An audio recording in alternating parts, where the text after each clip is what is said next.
All right, well, welcome to the 531st Council meeting of Canterbury Regional Council.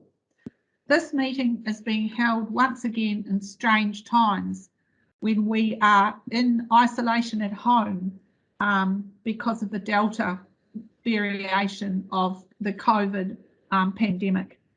It's really important to remember that we're not really working from home voluntarily, we're working at home because we're addressing a pandemic.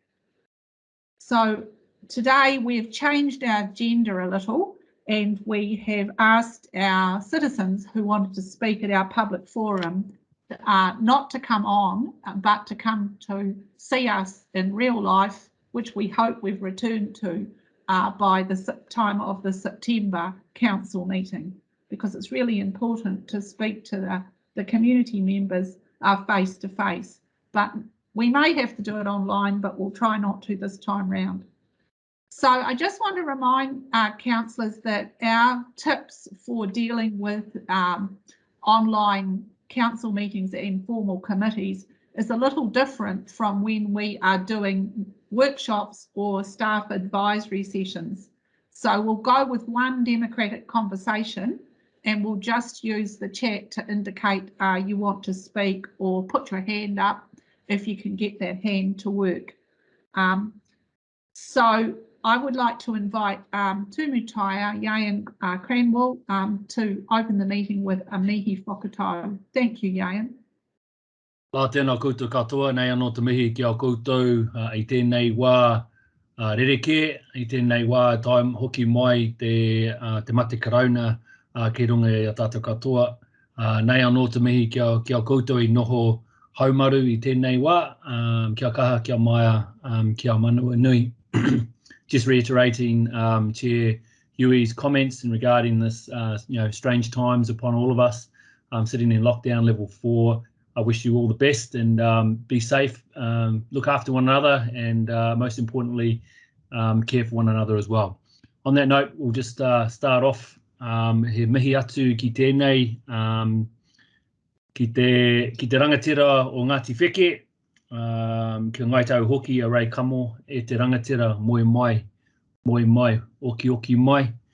Aroha hoki ki te whānau hai tēnei wā, ko wehi atu a mita te hai, te pūkata anō te ngākau, ki te whitiki o te ki te kirikawa, ki te kupu, ki te kai urirangi o te waka o Tainui, ki a koe e mita haere moe mai, oki mai, kia kōrua haere atu ki ngā tipuna hei tatari mō kōrua moe mai, oki mai. Tiraha whakata, apti no tātou hono, rātou kia rātou, tātou kia tātou, nō reira tēnā koutou, just passing my acknowledgements to the family kamo at Rapaki for the loss of their father Ray in the sad times, and also to the whānau of the whānau hai from the Tainui waka for the passing of Mita te hai as well. On that note, kia kaha, kia maia, ki manua nui, tēnei wā, tēnā koutou, tēnā tata katoa. Mauri ora, kia ora Jenny. Thank you, Yayan.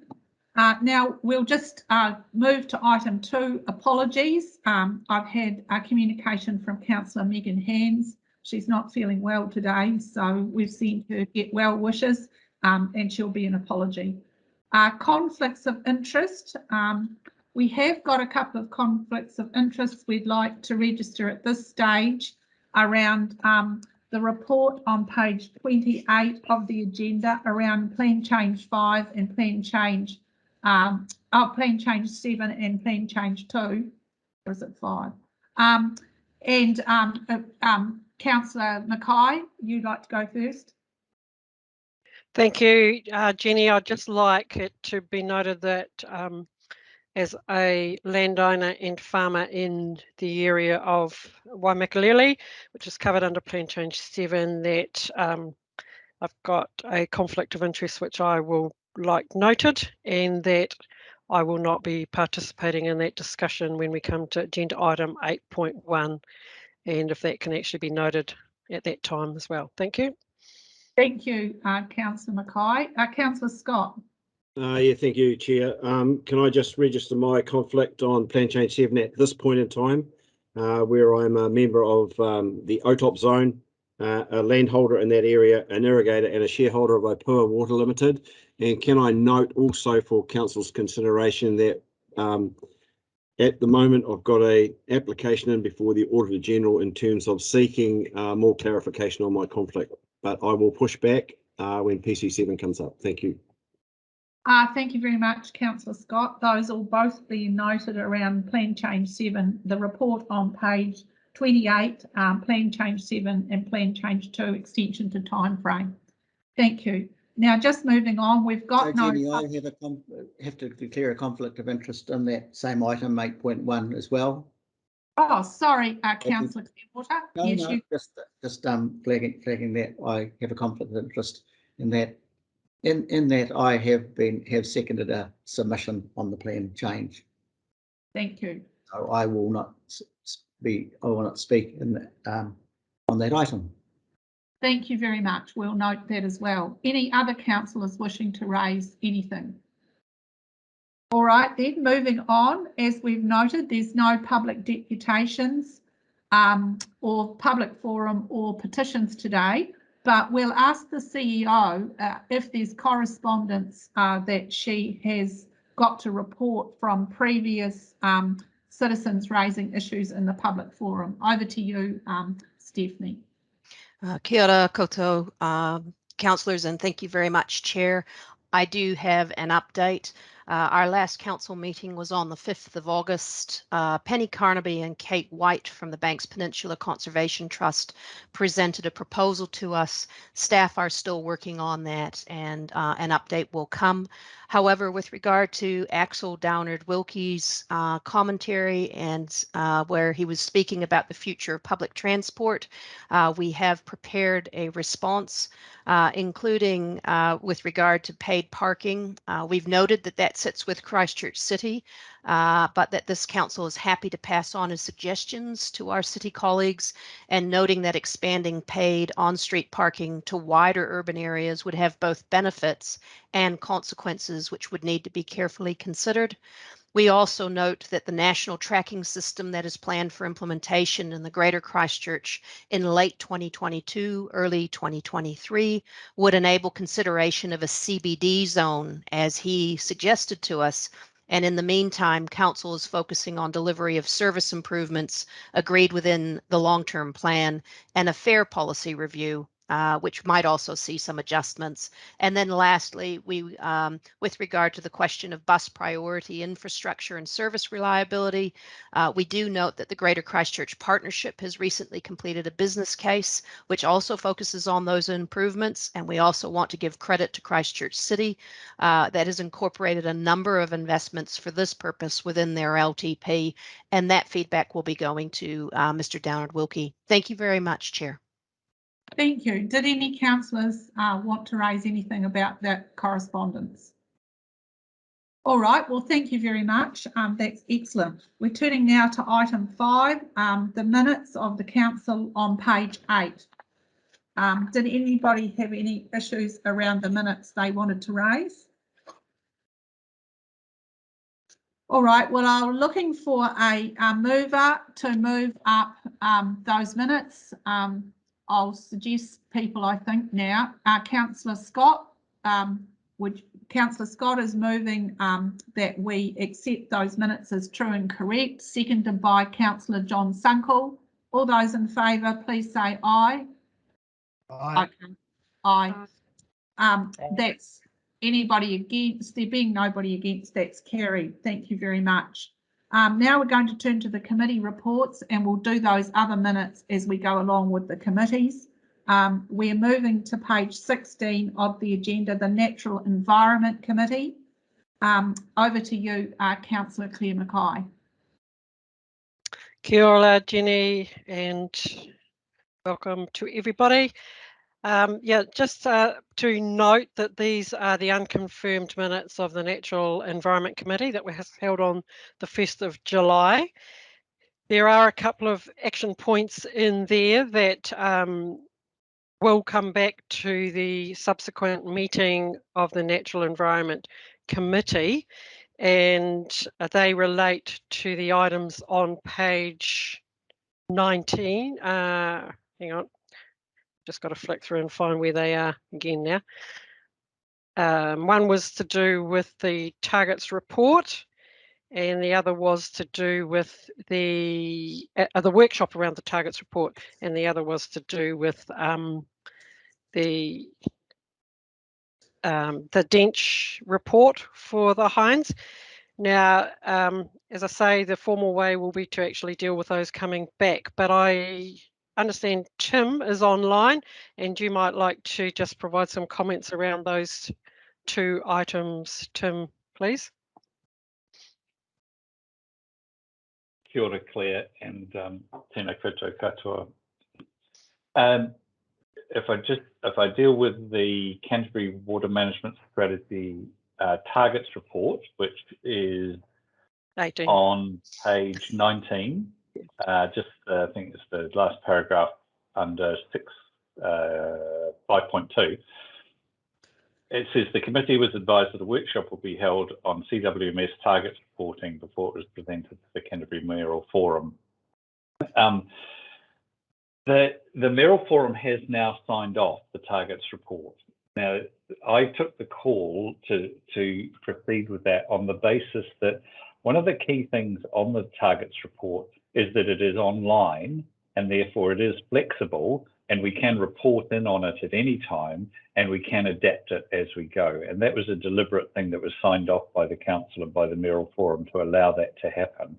And just given the difficulties of trying to schedule a workshop before we got it to the Mayoral Forum, and the need to get the Mayoral Forum to sign off on what we had so far, we have not been able to run a workshop for the council prior to it being signed off by the forum. The intention is to run the workshop. We're trying to get it in during September. And as I say, it does still allow for adaptation on the targets, on the reporting, and how that's done, because we have it now online rather than in a written format, which was very much signed off. It was then a document that sat without any change for the next 2 years. I think that's all I have to say on that. And your response around the Dench one, that will come back at a subsequent, at our next NEC meeting.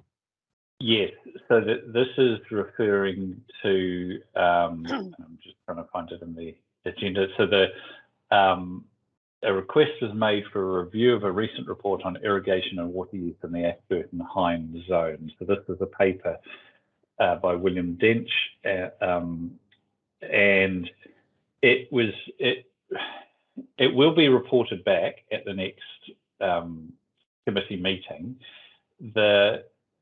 If I very briefly just say, this was about moving from flood irrigation, or border dike as it's often referred to spray irrigation through centre pivots, and the impact that can have on both water quality and water quantity.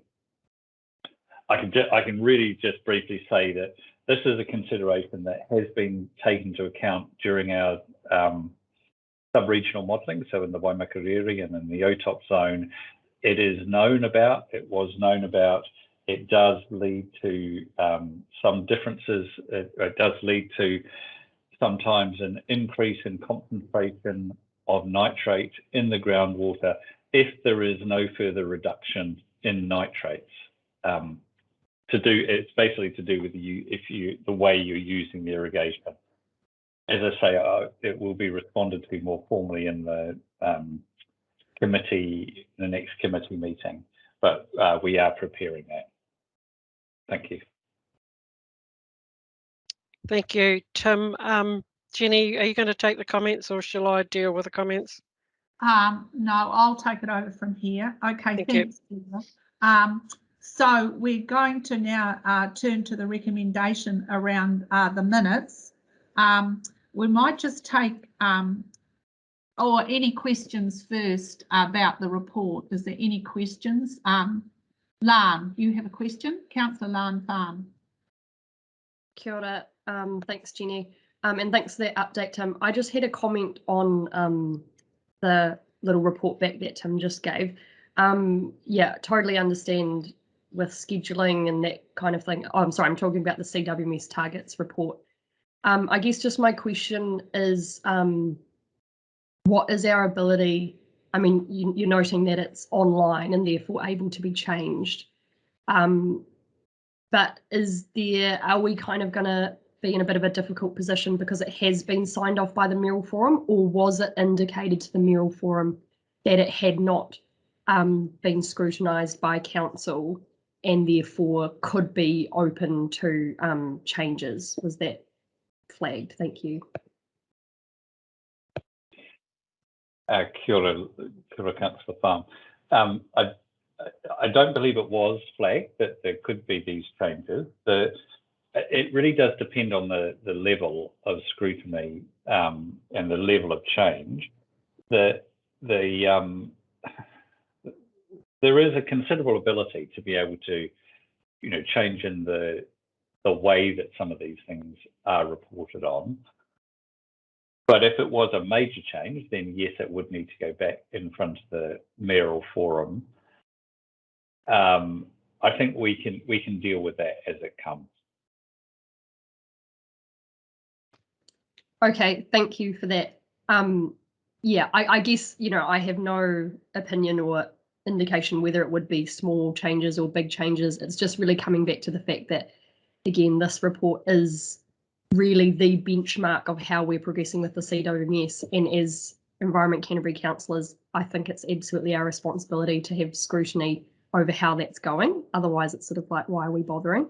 So yeah, really look forward to the workshop coming to us, and I think we will treat it with the same importance that we would have before it was signed off by the Mayoral Forum. So kia ora, thank you.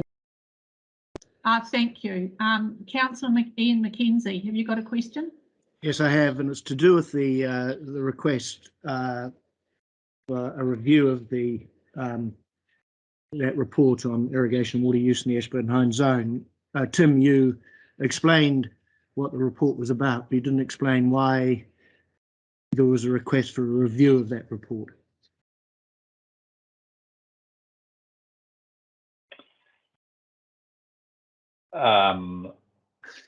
Apologies, I'm not entirely sure.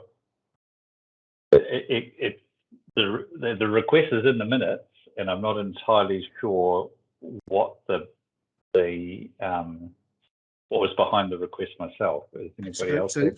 So could perhaps Claire, could you explain why the request was made in the first place? Is it a lack of faith in that report, or is it more information you want to help with what the report was saying in the first place? What's the go?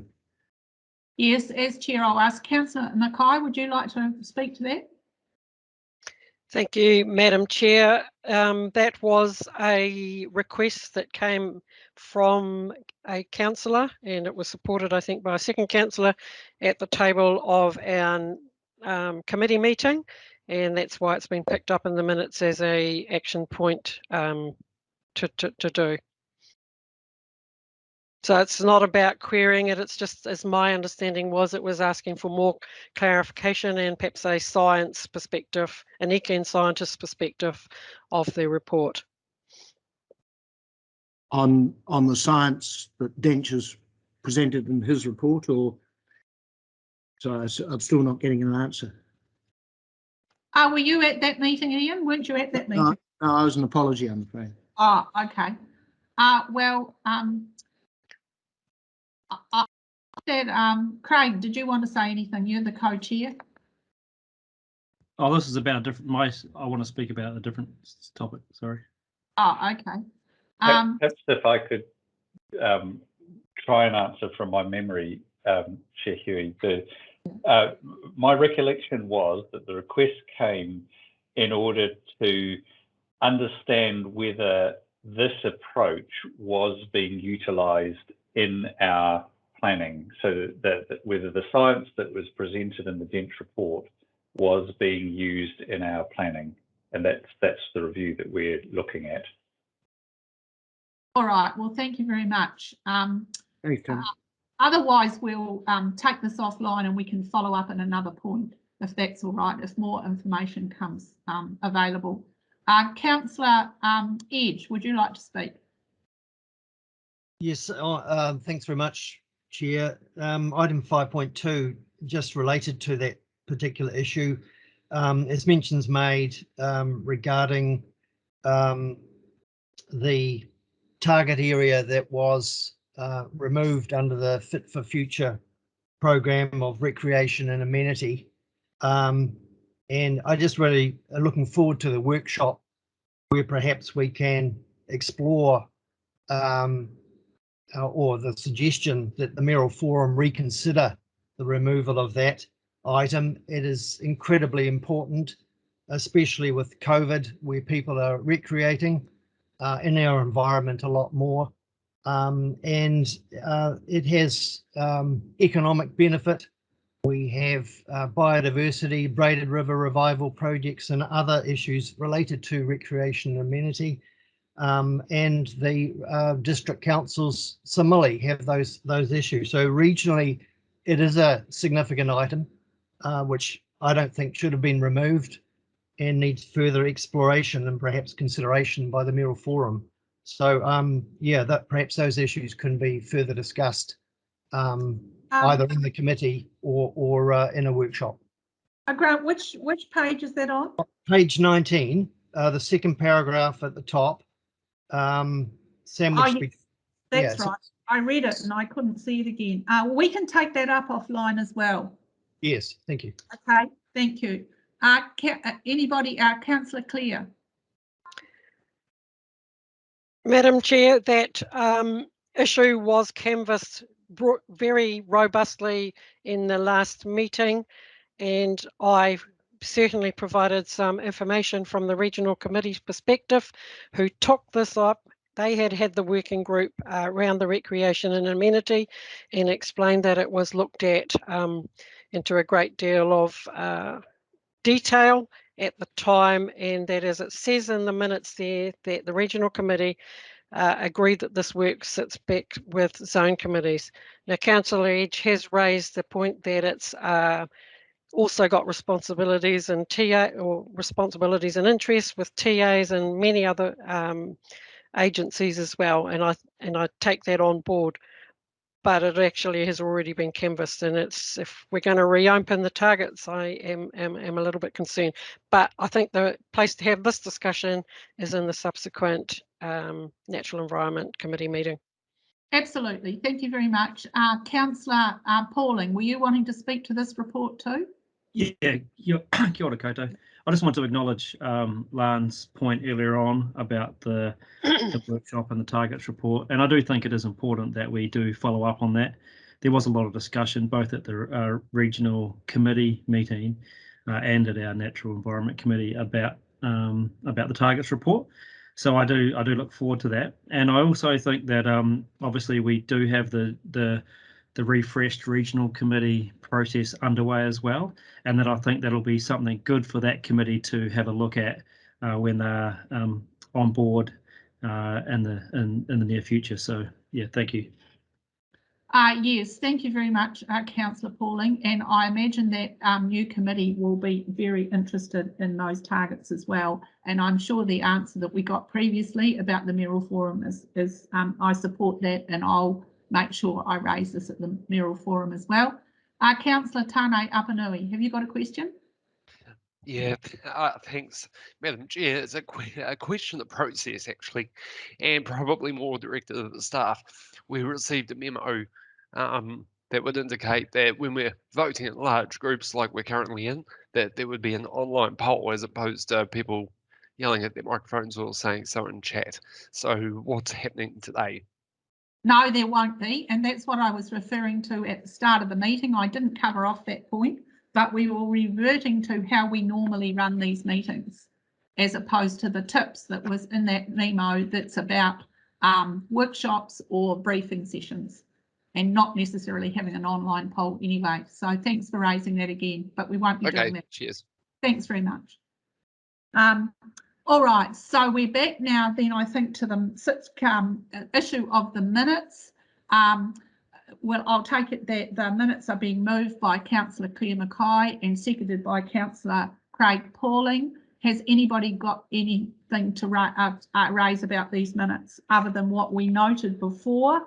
I'll just note that on page 20.6.3, we are having a change from staff around the 1 in 100 year flood way that's written.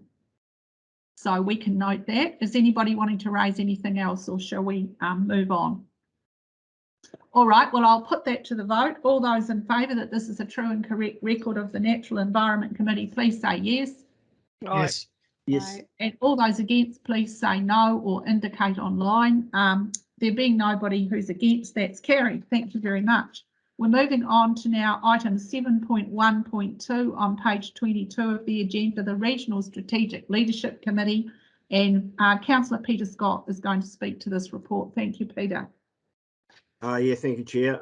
So I'd refer to those minutes of that meeting that are on page 22 of your agenda, and the unconfirmed minutes of the meeting of the 29th of July. The only thing that I would note in terms of speaking to these is I've just been advised that the contestable fund is launching on Monday.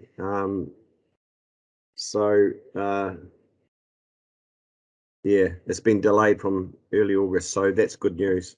But with that, Madam Chair, unless there's any questions, I'll move that that report. All right, thank you, Councillor Scott. Any questions anybody's got? Okay, I'll call for a seconder. Who would like to second that? Councillor Phil. Councillor Larnbarn seconded that. That's great. All those in favour of accepting those minutes as true and correct record of the Regional Strategic Leadership Committee, please say aye. Aye. Aye. If anybody against, please indicate. There being nobody against, that's carried. Thank you very much, everybody. Now we're on to item 8.1, page 28 of the agenda, Plan Change 7 and Plan Change 2. Councillors Mackay, Scott and Clearwater are sitting back and declaring conflicts of interest around this item. I will call up our legal expert, Catherine Shackey, to the table to speak to this item, please. Thank you, Catherine. Kia ora koutou, councillors. As you can see from the paper, when we originally sought your approval for an extension to the PC7 and PC2 timeframes on the 8th of July, we thought that the 3 months that we'd requested was going to be more than adequate. That was done because at that stage, we'd understood that the overseer reports were due to be released around about the 19th of July, and so the 3 months was going to be more than ample. As it happened, those overseer reports weren't released until the 11th of August, so by the time they were released, we were already almost a month into the extension that we'd sought. That meant that we pulled this paper together, requesting an amendment to that original extension, giving us additional time and giving you additional time to consider whether the overseer reports had implications for Plan Change 7 and Plan Change 2. The paper, as you see, proposes a change to the 11th of November and asking that the Minister amend our request to him for that extension to that date. Of course, since the report was prepared, we've gone into lockdown, and so I understand the Chair is likely to move an amendment to the resolutions, the recommendations before you, seeking in fact that we extend that date until the 9th of December. That's a further extension of approximately another month. We're conscious, of course, that we've got the duties to make decisions and to avoid unreasonable delay. We believe that the reasons that are set out in the paper around moving the extension to the 11th of November hold true for that further extension to the 9th of December. Madam Chair, I had nothing further to say, but happy to answer any questions anyone might have. Thank you, Catherine. Anyone got any questions of Catherine around this report? Right, I think we're the council's fairly over this matter since we've already dealt with it previously. So thank you very much, Catherine. And without any further discussion, then I will move these amendments as a block number 1, these resolutions as a block around the extension, resolution 1, 2 and 3. With regards to resolution 1, I'd like to propose an amendment that resolves to extend the application to the Minister for the Environment for an extension of the period from 20th of October 2021 to 9th December 2021. And I'll take the rest as read. And I'll ask Councillor Peters, oh, you're not in this. Who would like to second this? Councillor Edge? Yes, I'll second that, Chair. Thank you. Thank you. Seconded by Councillor Edge. Before I put it to the vote, I'll ask again, are there any other questions arising from this? There being none, I'll put it to the vote. All those in favour, please say aye. Aye. Aye. Anybody against, please indicate. There's not being anybody indicating that's carried. Thank you very much. Councillors, you can return to the table now. 8.2 on page 41 is the next item we're up to. This is the Freshwater Farm Plan submission. Sorry, Jen, Yeah. Jen, we need to, we've resolved to do the amendment, but we haven't We haven't put the that motion. substantive vote. Oh, thank goodness you're online, Vivo. Good. Now I'll move the substantive vote. The amendment becomes the substantive motion. I'll move that, seconded by Councillor Scott. All those in favour, please say aye. Aye. There anybody against, please indicate. There being nobody against, that's carried. Thank you very much. Jenny, sorry, Jenny. Just Yeah. a reminder, Scott. just a reminder, Councillor Scott is not part of this. Oh, he's not. So I'm happy to Councillor second. Edge. Oh, you? Yes. Yeah. All right. Or Councillor Farm. We'll have him. Councillor, Councillor Farm. Councillor Farm to second it. All those in favour, we've done that. Please say aye, and it's carried. Aye. Aye. All right. Thank you very much. Sorry for that bit of a muddle. We're up now, and thank you, Lan, for pointing it out to me. We're now moving up to page 41, Freshwater Farm Management Plans. We might ask Fiona, if you're online, just to briefly speak to this. Are you online? Kia ora koutou, everyone. I am online. Thank you. So yes, this paper is about the submission for the freshwater farm plans and the low slope, the stock exclusion low slope map. So you were supposed to have a briefing on this last week, which was unfortunately cancelled, but you've provided feedback via email, and I thank you for that. So today we're just seeking delegation of authority to the council chair for the sign out of the submission. So we won't be discussing the submission itself. But I will just note that since the paper was written, yesterday MFE announced that they were extending the consultation period from closing on the 12th of September through to the 26th. So it's an extension of 2 weeks.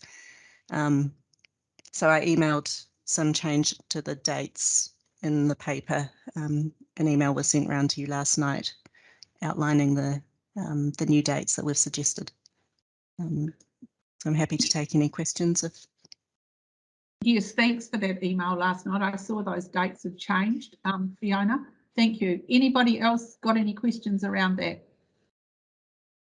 Okay, well, I think you've made the process really clear. So thanks very much. I'd just like to indicate that I'm going to move it. I'll move an amendment to this resolution, adding and the deputy chair to the authorising to work with me to authorise it. So it'll read delegates authority to the council chair and deputy chair to approve the final submission.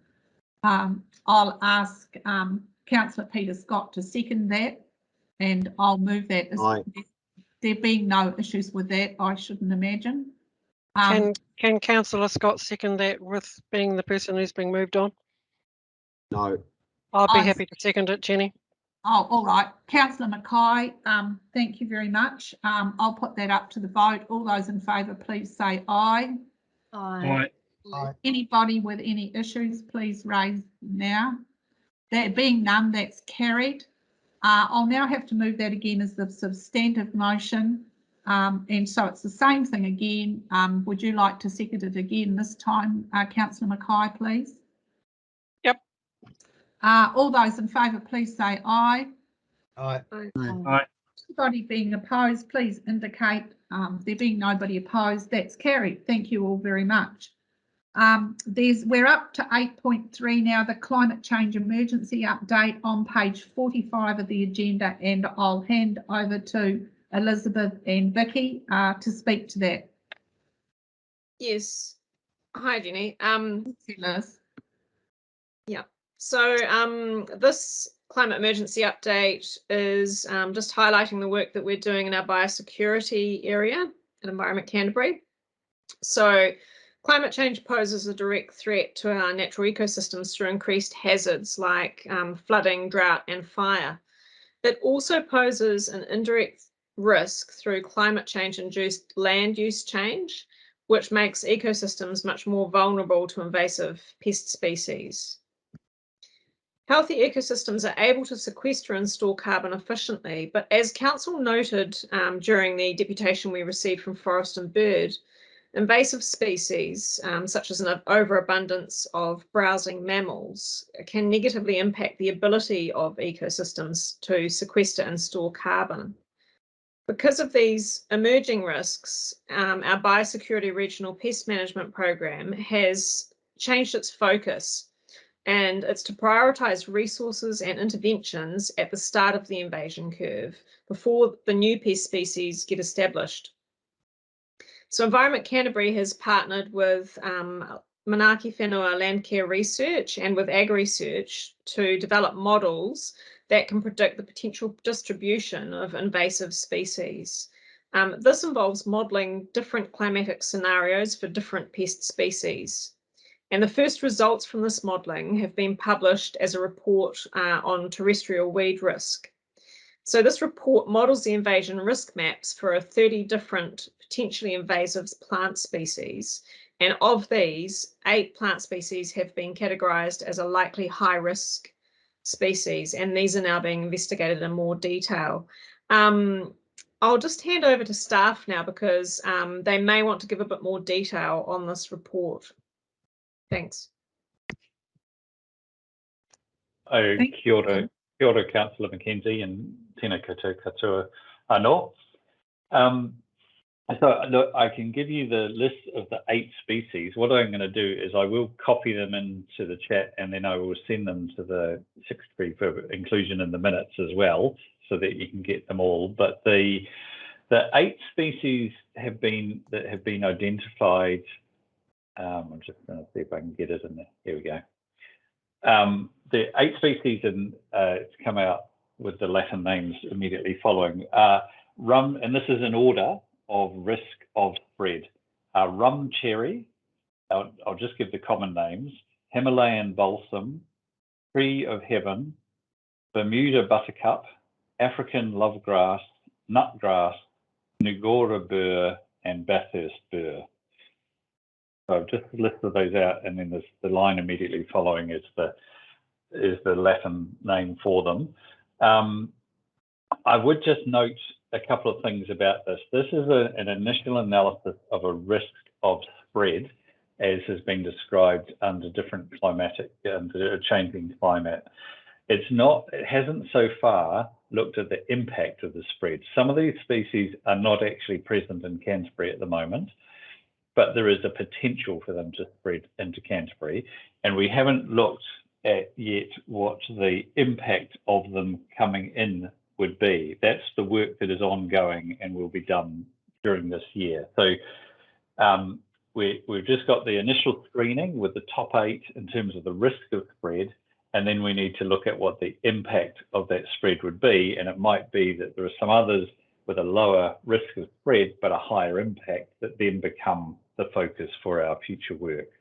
So this is ongoing work, but those are the 8 species that are mentioned in the paper. Kia ora. Thank you, Tim. We can get those recorded in the official minutes too, if that could be done. Councillor Farn, you had a further question?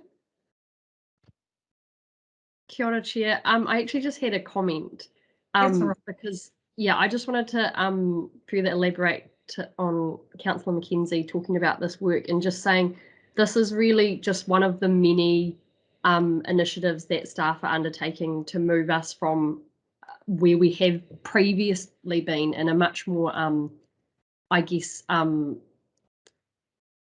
responsive, maybe you'd call it, where we were actually responding to existing pests, which takes a lot of resources, and you're often fighting a losing battle at that stage of the invasion curve. And this is moving much more towards the monitoring and preventing pests before they establish. I do just want to say on that as well, we have really incredible staff in our biosecurity team, and I just want to acknowledge them and thank them for their constant innovation and looking to the horizon in terms of ways to better prepare our region, our very vulnerable region, to pests. And I did also want to flag that in Environment Canterbury's submission on the Natural and Built Environment Bill, or the changes to the RMA, we flagged at a very high level that biosecurity should be somehow in that act, and actually contemplated and thought about in a much more integrated way when we're thinking about developing our urban environment, or actually any environments. So great work, everyone, on biosecurity. Kia ora. Okay, anybody else got anything else they'd like to say about this report? Well, back to you. Jenny, I had, if I may. Yes, so Thank you very much for the report, and it's quite clear about the value of biodiversity, how in fact that can sequester carbon, and you've mentioned that in the report. And I just wondered if in future, in line with that, if perhaps we might be able to receive some information about the concept of regenerative farming also sequestering carbon. And I know there's a lot of criticism of the lack of research in that area, but I just thought that for future it would be useful for us as councillors to actually, I guess, be informed about the research that is available, given that it is the same concept that's referred to in this report. all right, thank you, Councillor Clearwater. We can have a look at that. Oh, Councillor Elizabeth Mackenzie, did you want to respond?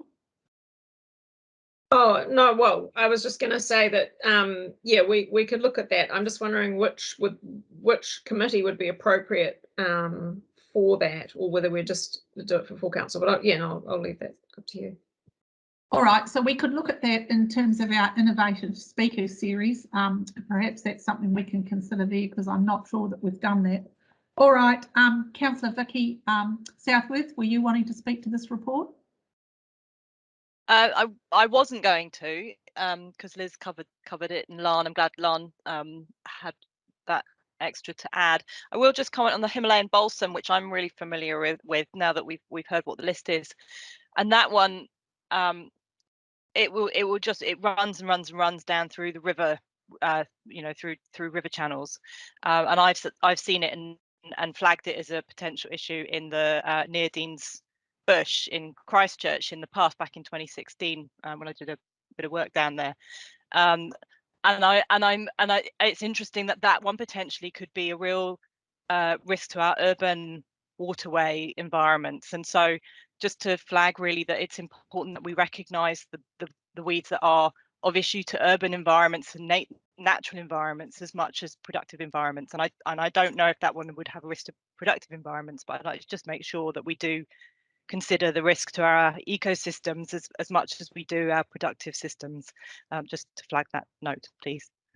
Thank you very much. That's good, and perhaps that can be taken up in the context of a national park in the city. You never know. Anyway, anybody else wishing to speak about this report? All right, well, that's a very good report. Thank you very much to everybody involved, especially to our staff who've helped reflecting Councillor Lan Phan's comments. It's great work in this area. So I'm taking that Councillor Elizabeth Mackenzie will move reception of the Climate Change Resilience Work Report, seconded by Councillor Vicky Southworth. All those in favour, please say aye. Aye. There's nobody opposed, that's carried. Thank you very much. Well, that's that didn't take long. We're now up to in open meeting. We are on page 83. We're going to move to exclude the public, and I will ask all staff members to leave the room, remove themselves from MS Teams, and we'll move into public excluded. So I'm going to move that we move into public excluded, seconded by Councillor. Who would like to second it? Councillor Edge, I'll second that. All right, seconded